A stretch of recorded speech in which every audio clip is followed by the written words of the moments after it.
මනෝ පුබ්බංගමා ධම්ම. හැම එකකටම මූලික වෙන්නේ මොකක්ද? හිත. සූත්‍රයක් තියෙනවා අබේ රාජකුමාර සූත්‍රය කියලා. මේක හරි අපූර්වයි හොඳ. බුදුහාමුදුරුවෝ දානේ වළඳලා ඉවර වෙලා අබේ රාජ දැන් ඔය වගේ ඉඳගෙන ඉන්න පොඩි එකා උකුලේ. ඔය නිගණ්ඨනාත පුත්ත කියලා ශාස්ත්‍රූවරයෙක් හිටියනේ. මිනිස්සයාගේ ගෝලයෙක් අබේ රාජ. අබේ රාජ බුදුහාමුදුරුවන්ගේ ප්‍රශ්න ටිකක් අහනවා.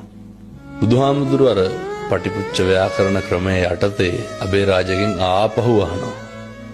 අබේ රාජ පොඩි එකා ඔය උකුලේ ඉන්නවනේ. පොඩි එකාගේ කටේ කැබිලිති කටුවක් තියෙනවා. අහනවා අබේ රාජ ඕක හිර වෙලා තිබ්බොත් මොකද කරන්නේ කියලා.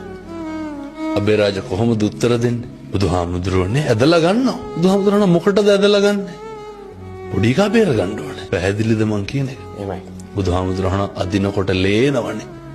කෑ ගහනවනේ. රිදෙනවනේ. ඔව් ඒත් බුදුහාමුදුරුවනේ පොඩි එකා බේර ගන්න ඕනේ.